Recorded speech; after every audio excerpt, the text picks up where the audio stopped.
Si LaMelo Ball nagkaroon ulit ng injury sa paa sa game nila versus Detroit. Nadali kasi yung paa nitong si LaMelo. Ito rin kasi ang season high or career high ni LaMelo ngayon. 26 points, 5 rebounds at 8 assists per game. Si LaMelo din pumirma ng contract extension sa Hornets. Isang beses pa lang nakakalaro si LaMelo ng 70 games. Nung nakarang season, nagkaroon din siya ng injury sa paa, 36 games lang din na nalaro niya. Parehong injury din na nakuha ni LaMelo ngayon sa kaliwa naman. Parehas silang mag-utol na merong injury ngayon, pero ito kasi yan. Si Lonzo nagkaroon ng injury sa tuhod, ang tinuturong dahilan nun yung sapatos niya sa Big Baller brand. Si LaMelo sinuot din ang brand na yon nung nasa high school pa siya. Pero dati si LaMelo hindi nagkakaroon ng injury nang sinusuot niya yung sapatos ng Big Baller. Hindi tulad ng kay Lonzo na yun ang tinurong dahilan. Pero yung Puma ngayon, nung sinuot niya ang sapatos na yun, naglabasan ng mga injury dahil di umano sa supporting factor ng sapatos. Yun na kasi ang tinitingnan ngayon na nagiging dahilan ng mga injuries ni LaMelo, yung sapatos niya sa Puma. Ang senaryo kasi ni LaMelo katulad ng kay Steph dati. Pareho silang may injury sa paa pero yung kay Steph na ayos. Dito kay LaMelo, halos taon-taon tinatamaan yung paa niya.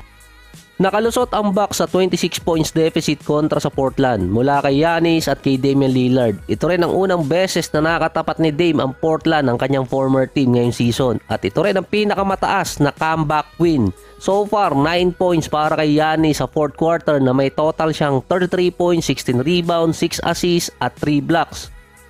Meron din siyang 11 out of 18 sa free throw area. Si Damian Lillard naman may total na 31 points at 13 out of 14 mula sa free throws. Silang dalawa lang ni Giannis sa buong lineup ng Bucks ang tumira mula sa free throw area.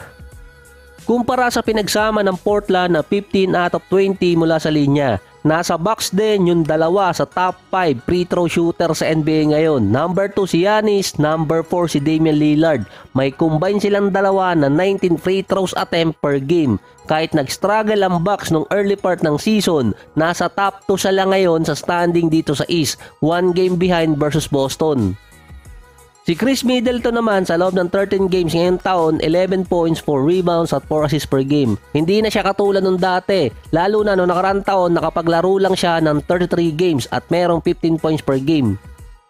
Ang injury ngayon ni Chris Middleton, Achilles tendinitis. Walang timeline na binigay at nasa day-to-day status pa siya ngayon. Nagsimula maglabasan yung mga injuries ni Middleton after nung 2022 season.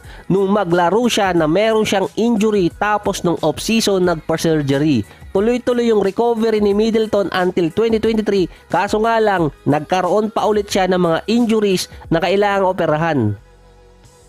Panalo naman ang Suns kontra sa Knicks mula sa game-winning 3 nito si Devin Booker. After kasi ng free throws ni Quickley at yung tira ni Bronson para tumabla sa 113. Si Booker ang nagsil ng game para sa Suns. Siya din naman kasi yung shot taker talaga doon. Yun din na nag-iisang 3-point shot ni Devin Booker sa game na yon. Meron siyang 28 points at 11 assists. Si Eric Gordon naman 25 points at 6 out of 9 mula sa 3-point area. Sa Knicks, si Bronson meron 35 points, 6 rebounds at 8 assists. Si Randle nasa 28 points. Ito rin ang ikalawang panalo ng Suns na walang Kevin Durant sa kanilang team. Meron silang 7-game winning streak ngayon.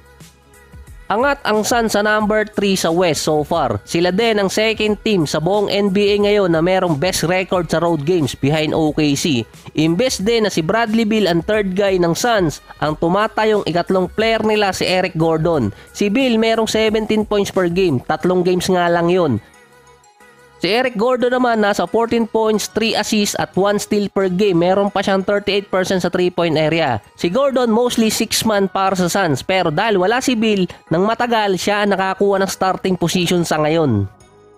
Si Kevin Durant naman after makalaro ng 15 games, ito ay kalawang sunod niyang hindi nakapaglaro dahil sa injury sa paa. Hindi ko lang makita kung anong klaseng injury ang nandun. Ang nakikita ko lang yung mga history ng injury niya dati sa lower body. Meron siyang average ngayon na 31.7 rebounds at 5 assists per game. Mukha namang hindi malala yung injury ni Kevin Durant dahil ang nilagay doon ng Suns na status day-to-day at game-time decision. Ginagawa naman talaga yun ng Suns na ilagay sa ganong status ang kanilang player na mayroong injury dahil sa protocol. Nagpa-participate din naman si Kevin Durant sa practice ng team na base sa interview, iniiwasan talaga nilang magkaroon siya ng malalang injury. Tulad nung nakarang season na sa shoot around na injured yung paa niya at matagal siya bago nakabalik. Ang Suns din meron 3 araw na pahinga bago nila makatapat ang Toronto sa road games. After kasi noon, hindi pa alam ang makakatapat nila after ng 2 games sa Denver at sa Memphis sa kanilang home court. By December 4 hanggang December 13, yung mga teams hindi pa alam kung sino ang makakatapat nila at anong dates dahil yon sa in-season tournament knockout stage.